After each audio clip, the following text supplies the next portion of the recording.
saya mau fokus ke bocor alus lah ya, bocor alus Tempo.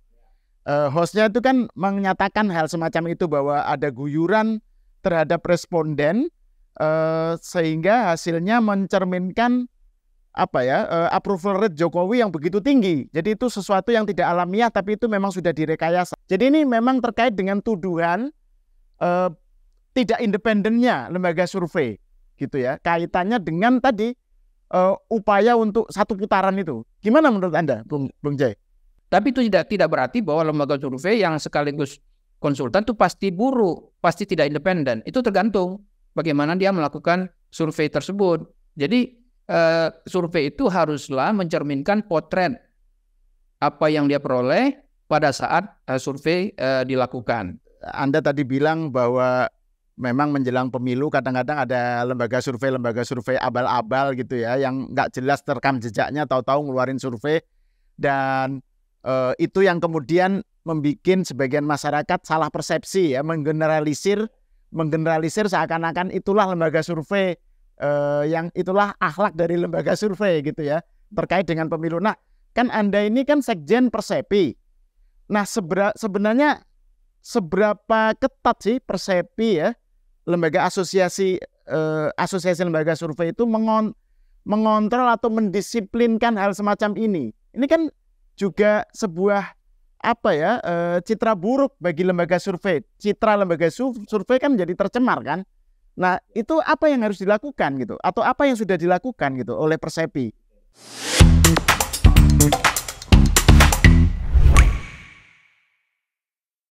Keberadaan lembaga survei dalam demokrasi, dalam pemilu demokratis itu tak terhindarkan. Itu niscaya, karena demokrasi itu yang dilihat kan suara rakyat.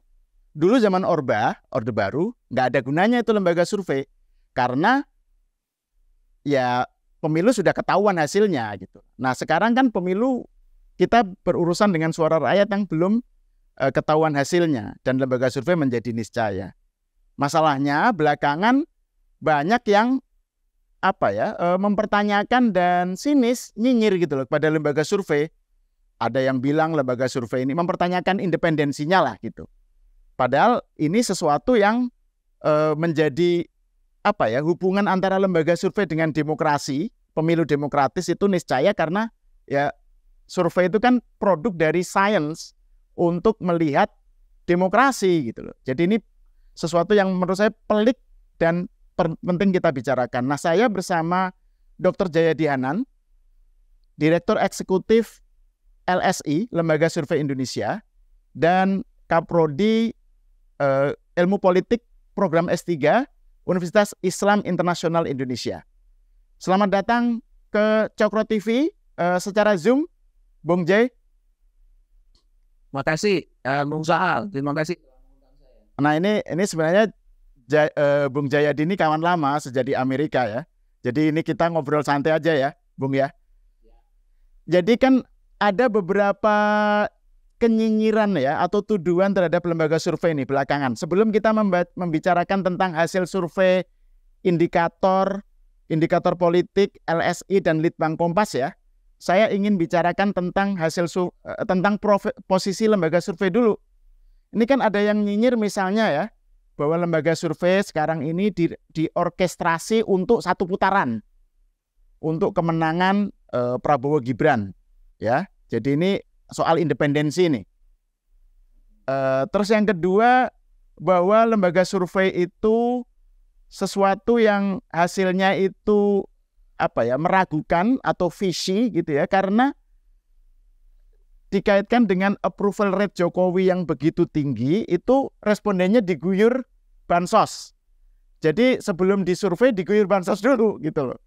Nah, menurut Bung Jayadi, bagaimana Anda melihat tuduhan-tuduhan semacam itu?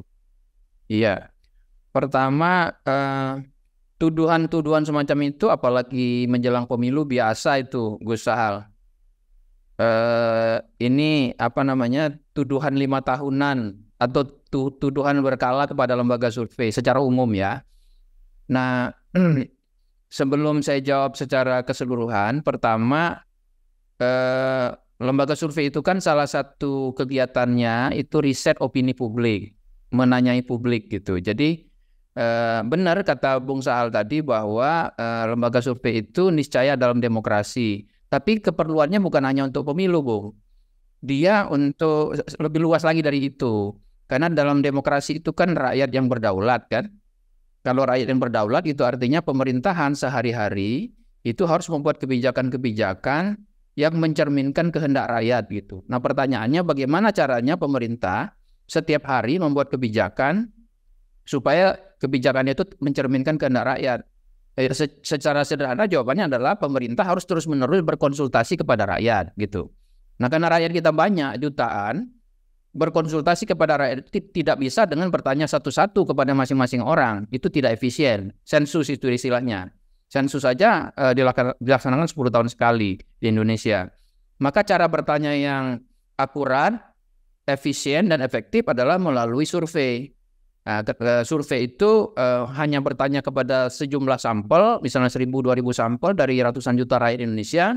Lalu karena adanya sains yang Anda bilang tadi, maka dari hanya menanya 1.000-2.000 orang sampel, kita bisa memperkirakan hasilnya itu berlaku untuk keseluruhan populasi rakyat Indonesia dengan beberapa toleransi terhadap margin of error atau kesalahan-kesalahan yang memang karena tidak menanya semua. Jadi tidak hanya pemilu sebetulnya riset opini publik itu. Ketika pemerintahan berjalan, misalnya pemerintah ingin tahu apakah kebijakannya itu efektif atau tidak, atau kebijakan apa lagi yang diinginkan masyarakat, itu bisa ditanyakan secara terus-menerus lewat survei. Kalau tidak ada survei, maka pemerintah tidak punya alat yang efektif untuk bertanya kepada rakyat setiap hari itu. Jadi selain untuk pemilu, survei itu membantu demokrasi, membantu pemerintah untuk bagaimana caranya bertanya kepada masyarakat yang merupakan pemegang kedaulatan secara lebih mudah, lebih cepat, lebih murah gitu. Nah, soal kenyinyiran terhadap lembaga survei itu biasanya yang nyinyir itu menurut saya ada 3 jenis kelompok ya. Kelompok pertama adalah orang yang tidak tahu sebenarnya survei itu apa segala macam, tapi dia terdorong untuk berkomentar gitu, dia nggak tahu. Ada juga kelompok yang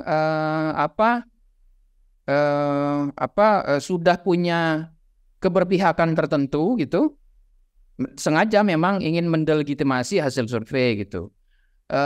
Yang nyinyir ini ya. Yang ketiga adalah biasanya itu pihak yang sedang berkontestasi biasanya misalnya dia tim calon presiden atau dia tim partai politik dan sebagainya atau tim politisi, tapi di survei angka-angka elektabilitasnya biasanya sedang ketinggalan.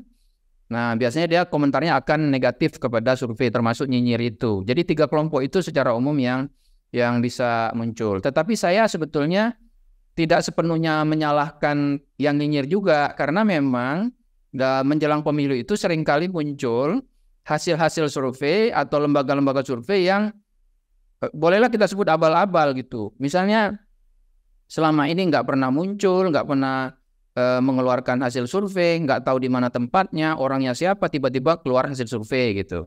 Atau ada lembaga survei yang hanya muncul 5 tahun sekali, kalau ada pilpres dia muncul gitu. Jadi tidak jelas. Rekam jejak orangnya juga tidak jelas, hasilnya aneh-aneh.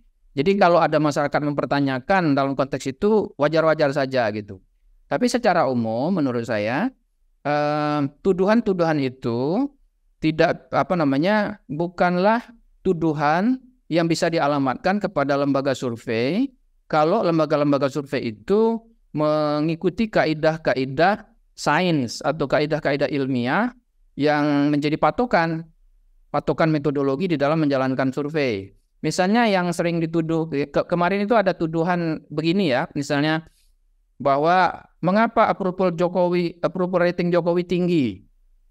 Nah, kalau nggak salah satu podcast itu menyebut, katanya nggak jelas juga orang itu menyebut dari mana gitu. Dia bilang ada info bahwa sebelum respondennya ditanyai, responden itu diguyur dulu dengan istilahnya bantuan sosial dan sebagainya. Habis itu baru ditanyain gitu.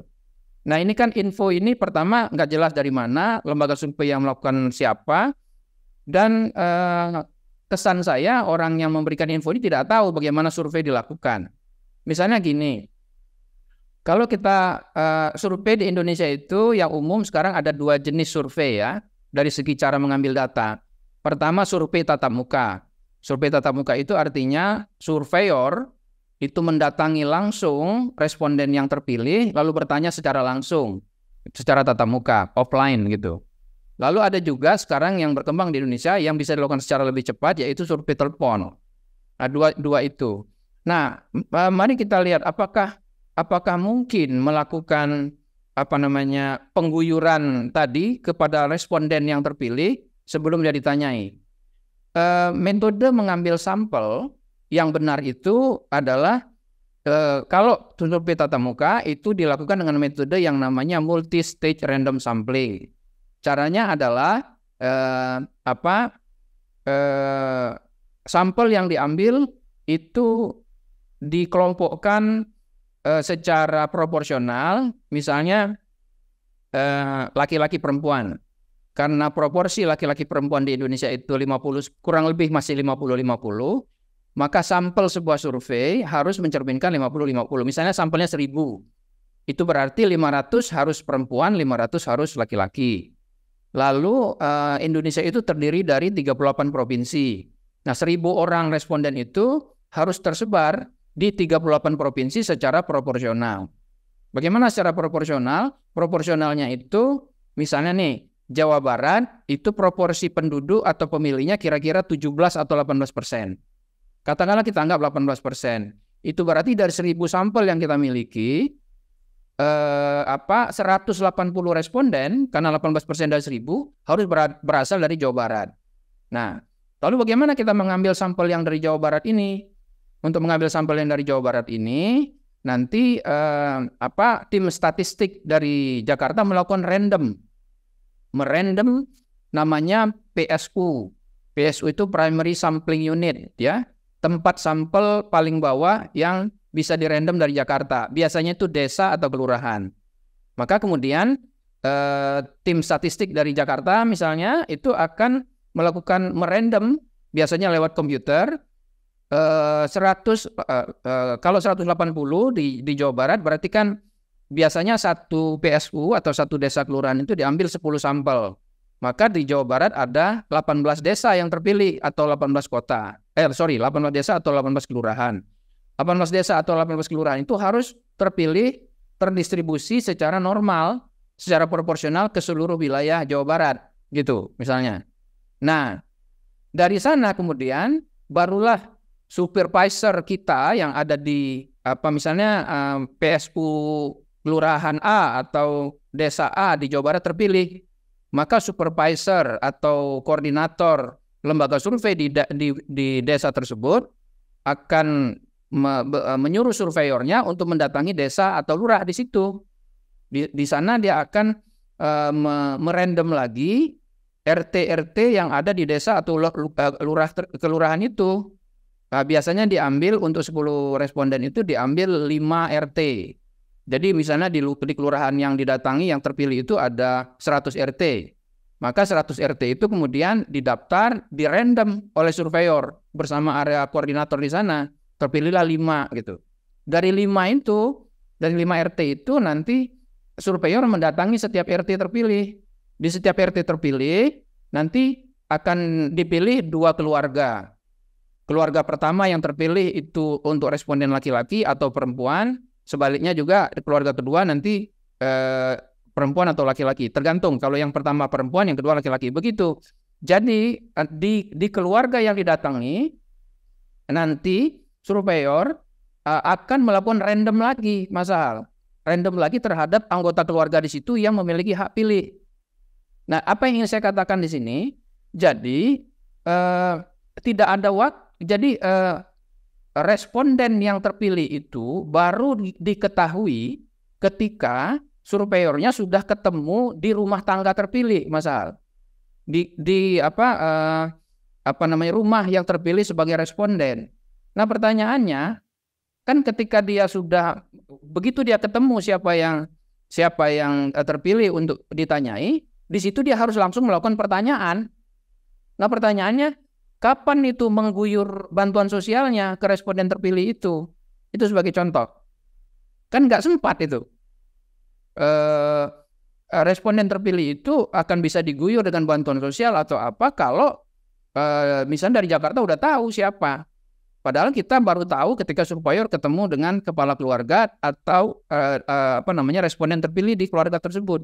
Nggak ada waktunya untuk melakukan. Jadi tidak mungkin itu masalah. Secara metodologis tidak mungkin. Kalau lembaga survei melakukannya dengan benar. Itu satu. Yang kedua, survei telepon. Ya. Kalau survei telepon lebih susah lagi. Dalam survei telepon itu kan responden itu nomor teleponnya di random dari Jakarta. Lalu dihubungi, ketemulah misalnya responden dari Jawa Barat. Responden dari Jawa Barat itu kemudian ketika ditemui memenuhi syarat sebagai syaratnya itu akan misalnya dia memenuhi syarat sebagai pemilih 17 tahun ke atas atau pernah menikah, lalu ditanyain bersedia tidak untuk diwawancarai, dia jawab bersedia. Oke, langsung diwawancarai Mas Ahal. Nah, pertanyaannya kapan dia dapat itu? Kapan kita mendistribusikan uang atau bantuan sosial atau apa itu? Kan nggak sempat, dia langsung ditanyai. Jadi tuduhan semacam itu tidak bisa dialamatkan ke lembaga survei yang kredibel yang melakukan surveinya secara benar sesuai dengan kaidah-kaidah survei. Itu satu ya. Secara metodologis tidak mungkin itu. Baik untuk survei telepon maupun untuk survei tatap muka. Yang kedua, yang melakukan survei approval rating untuk Indonesia juga beberapa negara itu bukan hanya surveyor yang ada di Indonesia, Mas Ahad. Kan ada juga misalnya survei tentang approval rating pemimpin-pemimpin dunia yang misalnya dilakukan oleh Christian Science Monitor atau Southern Monitor gitu kan, mereka mengeluarkan survei itu berkala. Juga ada survei dari misalnya Global Value Survey dan sebagainya ya. Nah lembaga-lembaga internasional ini menemukan approval rating yang mirip untuk Jokowi. Seperti yang ditemukan oleh lembaga-lembaga survei di tingkat nasional kita seperti LSI, seperti SMRC, indikator atau World Tracking, carta politika dan sebagainya. Nah, apakah lembaga-lembaga survei dari luar itu juga mengguyur terlebih dahulu, begitu? Artinya sehingga mendapatkan angka yang sama? Kan terlalu nyinyir tuduhan seperti itu.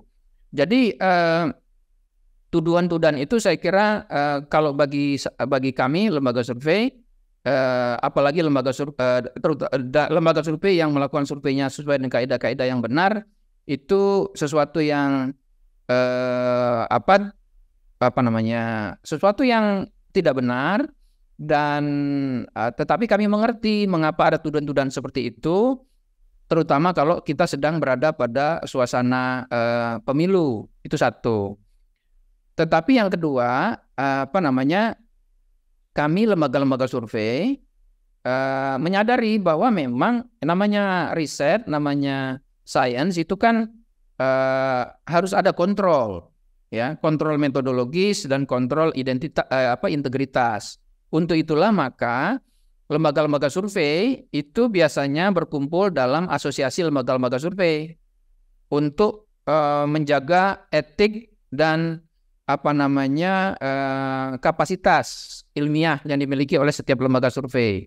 Nah, misalnya di Indonesia ini sekarang ada namanya Persepi, Perhimpunan Survei Opini Publik. Itu ketuanya Dr. Philip Permonte, sekretaris jenderalnya kebetulan saya gitu. Tugas kami adalah memastikan agar lembaga-lembaga survei yang ada di bawah naungan Persepi itu menjaga integritas dan menjaga kapasitasnya di dalam melakukan survei-survei itu.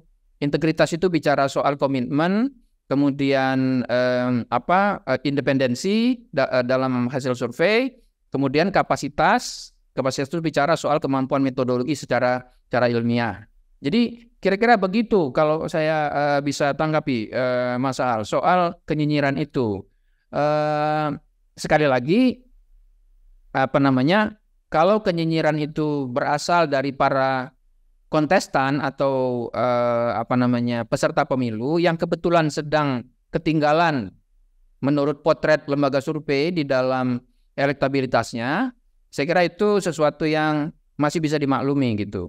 Tapi yang jadi masalah adalah kalau misalnya ada yang mengaku orang terdidik, bahkan mengaku mengerti survei, tapi kritiknya menunjukkan atau tuduhan-tuduhannya terhadap metodologi survei, hasil survei itu tidak mencerminkan bahwa dia mengetahuinya gitu. Itu tanggapan saya secara umum. Nah itu Bung Jai, kalau tadi kan Anda menyebut bahwa itu bisa dimaklumi kalau konteksnya adalah momen sekarang ya. Nah cuma kan masalahnya gini, tuduhan katakan aja misalnya saya mau fokus ke bocor alus lah ya, bocor alus Tempo. Hostnya itu kan menyatakan hal semacam itu bahwa ada guyuran terhadap responden sehingga hasilnya mencerminkan approval rate Jokowi yang begitu tinggi. Jadi itu sesuatu yang tidak alamiah tapi itu memang sudah direkayasa. Nah ini kan mungkin berbasis asumsi bahwa ada orkestrasi gitu. Jadi ini kembali ke pertanyaan saya soal lembaga survei yang merangkap sekaligus konsultan itu loh. Jadi ini soal independensi yang dipertanyakan. Jadi kesannya ini ada sebuah master plan ya yang mengorkestrasi pilpres supaya satu putaran, dan untuk itu mengerahkan lembaga survei gitu ya untuk menciptakan kondisinya seperti itu. Salah satu caranya mengguyur bansos itu. Jadi kayaknya misalnya si rezim ini dikasih info nih sama lembaga survei, mau ada survei di sini, terus diguyur bansos, terus hasilnya approval rate seperti yang diinginkan. Jadi ini memang terkait dengan tuduhan tidak independennya lembaga survei, gitu ya. Kaitannya dengan tadi upaya untuk satu putaran itu. Gimana menurut Anda, Bung Jai? Iya. Tingkat approval rating yang tinggi untuk Presiden Jokowi itu kan sudah tinggi selama 10 tahun terakhir atau 8-9 tahun terakhir kan. Jadi bukan baru-baru ini aja approval ratingnya itu tinggi. Kalau Anda cek data semua lembaga survei, terutama di tingkat nasional yang selama ini sering mengeluarkan hasil survei itu, kan tingkat approval rating Pak Jokowi itu selalu tinggi di kisaran 70-75%. Cuman beberapa kali memang misalnya di bulan September, di bulan Juli kalau nggak salah 2023 itu sempat mencapai angka 80% gitu. Pak SBY sama juga Mas Sahal. Pak SBY pernah mencapai angka lebih tinggi lagi, yaitu 85%. Tapi bedanya approval rating Pak SBY itu 85% di periode pertama. Kalau Pak Jokowi itu cenderung flat approval ratingnya di angka 70-an sampai 75. Beberapa kali hanya mencapai 80%. Nah, kenapa baru sekarang itu dituduhkan gitu loh. Ya, jadi apakah misalnya approval rating Pak SBY di di periode pertama pemerintahannya juga akibat lembaga survei, sebelum survei respondennya diguyur dulu gitu. Begitu pertama ya. Yang kedua, approval rating itu kan cerminan evaluasi masyarakat terhadap apa yang dikerjakan oleh pemerintah kan, terutama dalam hal ini presiden. Jadi kalau misalnya presiden selama masa 6 bulan terakhir, katakanlah begitu, sangat aktif memberikan bantuan sosial kepada masyarakat, sangat aktif mengunjungi masyarakat segala macam, secara masif begitu, secara sistematis, kan itu kinerja pemerintah gitu. Lalu kalau kemudian setelah itu ada survei dan survei menemukan bahwa program pemerintah itu diapresiasi positif oleh masyarakat, karena itu kemudian masyarakat memberikan approval rating yang positif kepada presiden, kan tidak ada masalah di situ. Yang jadi masalah adalah kalau satu lembaga survei seperti yang dituduhkan itu, sebelum survei respondennya diguyur dulu. Nah, seperti yang saya bilang, kalau itu yang dimaksud, maka itu tidak mungkin. sulit sekali untuk dilakukan, apalagi kalau surveinya survei telepon. Itu yang kedua, ya. Yang ketiga adalah bahwa independensi. Anda tadi kan nanyakan soal independensi, ya. Ya, karena soal kaitan dengan sebagai konsultan itu loh. Ya, independensi sebetulnya lebih tergantung kepada dua hal. Satu, apakah lembaga survei tersebut memiliki integritas apa enggak? Apa arti integritas di sini? Lembaga survei, patron lembaga survei itu bukan klien, bukan pemerintah, bukan siapa-siapa. Patron dari lembaga survei harusnya data, gitu. Nah, integritas artinya kalau lembaga survei seperti saya itu akan mengatakan apapun sepanjang yang dia temukan datanya seperti itu. Nah, itu integritas namanya. Dia tidak akan goyah, dia akan mengatakan walaupun orang di depannya itu yang membiayai survei tersebut misalnya, dia akan mengatakan surveinya ketemunya seperti ini karena datanya mengatakan seperti ini. Jadi itu soal integritas. Itulah yang harus menjadi pegangan dari lembaga survei. Yang kedua adalah soal kapasitas. Kapasitas itu terkait dengan dua hal. Satu, kapasitas statistika, ya, dan metodologi survei. Jadi lembaga survei harus punya kemampuan statistik. Artinya harus ada ahli-ahli statistik yang mengerti statistik di situ, sekaligus juga mengerti bagaimana metodologi survei itu secara benar.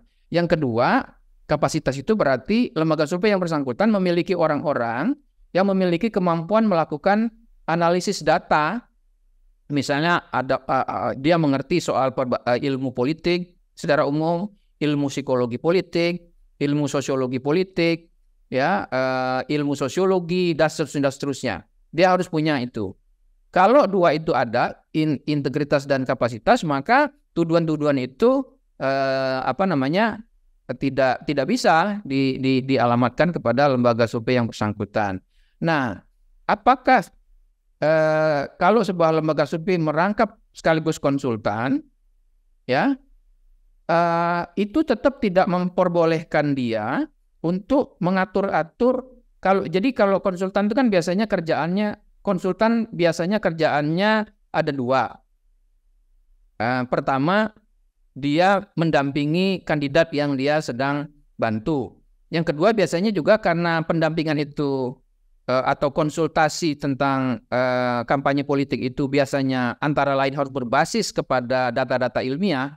Data-data ilmiah itu diperoleh melalui survei, maka biasanya konsultan itu punya dua kegiatan yang bersaling berhubungan tapi terpisah seharusnya, yaitu mendampingi kandidat, tapi pada saat yang sama juga melakukan survei. Harusnya itu terpisah, meskipun dia berhubungan. Nah, artinya kalau lembaga tersebut walaupun dia konsultan, tapi dia melakukan surveinya secara benar sesuai dengan kaidah-kaidah yang saya sebutkan tadi, harusnya hasilnya itu tidak akan berbeda dengan lembaga survei yang tidak merangkap konsultan gitu. Nah, by the way, untuk disclaimer saja, Gus Sahal, saya lembaga survei Indonesia itu tidak menjadi konsultan calon atau partai manapun. Kita hanya melakukan survei saat ini, ya. Itu sebagai disclaimer, ya. Tapi itu tidak berarti bahwa lembaga survei yang sekaligus konsultan itu pasti buruk, pasti tidak independen. Itu tergantung bagaimana dia melakukan survei tersebut. Jadi survei itu haruslah mencerminkan potret apa yang dia peroleh pada saat survei dilakukan. Kira-kira gitu. Jadi kalau misalnya bahkan bisa dikatakan begini ya, jadi hubungan antara lembaga survei dengan konsultan, kalaupun toh misalnya jadi lembaga survei itu kalau dia taat terhadap metodologi, taat terhadap kaidah-kaidah ilmiah, maka hasilnya tetap sama baik dia itu sebagai lembaga survei yang tanpa menjadi konsultan atau menjadi konsultan gitu ya. Jadi menjadi konsultan itu tidak langsung kemudian hasil dari lembaga surveinya menjadi bias gitu kan. Asal taat dengan metodologinya gitu ya, Bung Ray, Bung Jaya. Kalau ada beda-beda sedikit itu kan masih bisa ditolerir misalnya dalam margin of error ya. Nah, misalnya begini. Di Amerika Serikat tempat survei ini menjadi industri yang sangat masif, sangat berkembang. itu biasa tuh misalnya ada lembaga survei namanya PPP, Public Policy Polling. Misal, Public Policy Polling itu hampir semua politisi, semua aktivis politik di Amerika tahu Public Policy Polling itu adalah lembaga survei yang berafiliasi ke Partai Demokrat di Amerika. Tapi ketika Public Policy Polling mengeluarkan hasil surveinya, masyarakat tinggal membandingkannya dengan lembaga-lembaga survei yang lebih independen, misalnya yang berasal dari universitas. Misalnya kan ada ada universitas yang sering melakukan survei yang terkenal di Amerika itu misalnya Marquette University. Nah, tinggal dibandingkan saja, kalau bedanya 1-2% dan sebagainya, itu biasa kan gitu. Demikian juga di kalangan Republikan, ada juga lembaga survei yang dikenal sebagai lembaga yang terafiliasi ke Partai Republik. Dulu misalnya Gallup Poll yang sekarang cenderung lebih independen, itu terafiliasi ke Partai Republik. Tapi survei-surveinya karena menggunakan metodologi yang bisa dipertanggungjawabkan, tidak berbeda jauh dengan hasil dari misalnya public policy polling yang saya berikan contoh itu. Jadi lagi-lagi sumber independensi dari sebuah lembaga survei seharusnya bukan kepada siapa bukan kepada siapa kliennya atau kepada siapa dia berafiliasi secara politik, tapi lebih kepada integritas dan kapasitas tadi. Nah, kapasitas itu bisa dicari kan, bisa diperbanyak, bisa diperbaiki. Yang masalah memang integritas. Kalau integritas yang sudah tidak dimiliki, maka mau dia konsultan, mau tidak konsultan, dia akan bias hasilnya. Kalau integritasnya sudah bermasalah. Karena itulah, menurut saya, kalau kita memperhatikan hasil survei, jangan dulu buru-buru menuduh, cek dulu. Lembaga survei ini tiba-tiba muncul, apa enggak? Apakah lembaga survei ini dikelola oleh orang-orang yang memiliki rekam jejak yang sudah bisa dilihat? Lalu di Indonesia ini enak masuk usaha. Kalau lembaga survei mengeluarkan hasil survei di Indonesia itu metodologinya disampaikan secara lengkap. Biasanya mulai dari cara ngambil sampel, cara ngambil data, demografi sampelnya, kadang-kadang juga, lalu juga wilayahnya dari mana aja, dan seterusnya, lengkap biasanya. Beda dengan kalau survei itu dikeluarkan oleh lembaga survei di Australia misalnya. Informasi tentang metodologi biasanya sangat sedikit. Kalau di Indonesia itu informasi tentang metodologi itu lengkap, cukup lengkap lah paling tidak. Sehingga sebetulnya cukup mudah untuk mengecek apakah hasil survei satu lembaga survei itu dari segi metodologi itu bisa dipertanggungjawabkan gitu. Nah itu ini pertanyaan terakhir ini, Bung Jai. Kan Anda tadi bilang bahwa memang menjelang pemilu kadang-kadang ada lembaga survei abal-abal gitu ya, yang nggak jelas rekam jejaknya, tahu-tahu ngeluarin survei, dan itu yang kemudian membuat sebagian masyarakat salah persepsi ya, menggeneralisir seakan-akan itulah lembaga survei, yang itulah akhlak dari lembaga survei gitu ya, terkait dengan pemilu. Nah, kan Anda ini kan Sekjen Persepi. Nah, sebenarnya seberapa ketat sih Persepi ya, lembaga asosiasi lembaga survei itu mengontrol atau mendisiplinkan hal semacam ini? Ini kan juga sebuah citra buruk bagi lembaga survei. Citra lembaga survei kan menjadi tercemar kan. Nah, itu apa yang harus dilakukan gitu, atau apa yang sudah dilakukan gitu oleh Persepi? Ada dua tugas utama lembaga survei itu. Pertama, meningkatkan tiga ya. Pertama, meningkatkan kapasitas dari lembaga-lembaga survei yang bernaung di bawahnya. Jangan lupa loh, lembaga survei itu banyak sekali, tapi tidak semuanya menjadi anggota Persepi, Mas Al. Anggota Persepi itu persisnya saya lupa, tapi sekarang di kisaran 40-an lembaga, baik di tingkat nasional maupun di daerah. Jadi tugas kami, lembaga survei Persepi adalah meningkatkan kapasitas.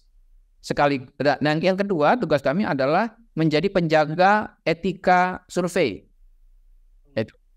Nah, kalau untuk meningkatkan kapasitas itu, kita melakukan pertemuan berkala. Misalnya ada metodologi baru atau update metodologi, dan seterusnya. Misalnya selama 2 tahun terakhir, kita secara rutin bekerja sama dengan, kebetulan universitas tempat saya mengajar juga, yaitu Fakultas Ilmu Sosial Universitas Islam Internasional Indonesia. Kita bekerja sama training metodologi, termasuk di dalamnya training metodologi survei. Jadi Persepi bekerja sama dengan UI 3, UIII. Salah satu yang kita lakukan adalah mengupgrade kemampuan metodologi dari semua lembaga survei yang menjadi anggota Persepi. Di luar itu kita punya pertemuan-pertemuan yang sifatnya juga berkala untuk selalu mengecek ya kapasitas metodologis, kemampuan metodologis dari setiap lembaga survei yang menjadi anggota kami. Yang kedua adalah kita menjadi penjaga etik. Di lembaga survei, di Persepi itu ada Dewan Etik. Saat ini Dewan Etiknya terdiri dari 3 profesor, ahli statistika dan ahli metodologi survei, yaitu Profesor Asep Saifuddin, Rektor Universitas Al-Azhar, yang juga adalah Profesor Statistik di IPB, lalu Profesor Hamdi Muluk, seorang profesor ahli metodologi penelitian, ahli psikologi politik, sekaligus ahli metodologi survei dari Universitas Indonesia, UI. Lalu ada Profesor Saiful Mujani. Kita semua, saya kira sebagian besar kita tahu siapa Profesor Saiful Mujani. Beliau adalah salah satu pioneer, pelopor dari penggunaan riset opini publik melalui metodologi survei di Indonesia. Nah, 3 orang itu Dewan Etik. Nah, misalnya sekitar 3 minggu yang lalu, ketika pasca keputusan MK itu, Mas Al. Kan pasca keputusan MK itu ada beberapa lembaga survei mengeluarkan hasil. Kesannya kok ada seperti perbedaan gitu. Padahal rentang waktu penyelenggaraan surveinya itu berdekatan. Maka 3 minggu yang lalu itu kami kumpulkan tuh semua lembaga survei. Lalu lembaga-lembaga survei yang mengeluarkan hasilnya itu kita tanyai, kita diskusikan di situ, dipimpin oleh Dewan Etik, metodologinya bagaimana, cara dia mengambil data bagaimana, siapa saja yang terlibat, bagaimana manajemen data, bagaimana analisis dan seterusnya. Jadi kita diskusikan. Nah, untuk sementara kita di dalam konteks itu tidak menemukan kesalahan yang disengaja secara etik. Ya, memang ada kelemahan di sana sini dalam segi metodologi. Dan itu yang kita perbincangan untuk diperbaiki. Itu sebagai contoh. Jadi kita penjaga etik. Nah, yang ketiga, Persepi itu memberi edukasi kepada publik soal bagaimana melihat survei. Nah, terutama kita memberikan dengan wartawan nih Mas Al, dengan wartawan. Bagaimana wartawan membaca survei. Nah, ada satu hal yang ingin saya keluhkan ini Mas Al. Media atau wartawan. Wartawan, media seperti Anda sering juga kan mengkritik lembaga survei, sering juga ada juga yang nyinyir. Tapi kalau kami boleh juga mengkritik ke media, kalau media mempertanyakan kredibilitas lembaga survei, maka seharusnya media juga selektif memberitakan hasil survei, benar nggak? Tapi saya perhatikan banyak media, bahkan media mainstream, itu seringkali tidak selektif memberitakan hasil survei yang dikeluarkan oleh lembaga survei. Survei apapun diberitakan, walaupun terkesan aneh, gitu. Yang bisa dipertanyakan, itulah yang menimbulkan kemudian pro kontra kan gitu. Misalnya 6 bulan lalu itu yang nomor 1 kalau survei elektabilitas capres biasanya sampai 6 bulan lalu yang nomor 1 itu gantian antara Prabowo sama Ganjar. Tiba-tiba ada seorang ketua umum partai politik itu biasanya posisinya nomor 10, nomor 9 gitu di 1%-an. Tiba-tiba ada lembaga survei mengeluarkan hasil survei, ketua umum partai ini yang tadinya cuma di kisaran 1%-an, posisinya nomor 10, nomor 11, tiba-tiba dalam hasil survei ini posisinya di nomor 2. Lalu itu diberitakan juga oleh media. Kan bagaimana itu? Itu sebagai contoh saja. Jadi maksud saya, selain lembaga survei disuruh berbenah, Persepi menjaga etik, menjaga kapasitas, yang sering memberitakan hasil survei yaitu media juga harus bekerja sama dengan Persepi untuk bagaimana memberitakan hasil-hasil survei yang kira-kira edukatif kepada masyarakat, tidak menyesatkan masyarakat. Gitu kira-kira. Ya, ini super terakhir ini. Persepi nggak bisa ya misalnya mendeklar atau ngasih warning ke masyarakat, ini lembaga survei abal-abal loh, gitu. Atau ini hasilnya ini tidak cocok dengan kaidah ilmiah gitu, atau apa. Jadi bukan sekedar menghimbau tapi ngasih ngasih warning gitu loh. Awas hati, karena kan juga media juga wartawan katakan belum tentu dia melek survei kan. Masyarakat apalagi gitu. Jadi iya, tugas Persepi sebatas mengatakan bahwa Persepi beranggotakan 1, 2, 3, 4 lembaga gitu kan. Atau kalau ada yang bertanya kepada kami, apakah lembaga survei A anggota Persepi apa enggak, kami baru bisa jawab tuh, itu bukan anggota kami gitu. Tapi kalau kami mendeklar lembaga survei A atau B itu abal-abal, kan bisa jadi ada konsekuensi hukum kan. Nah, memang ini kita dari segi profesi survei dan dari segi regulasi, memang kita sedang berkembang, Mas Ahal. Memang ke depan itu jadi PR yang harus diperbaiki terkait dengan ekosistem regulasi maupun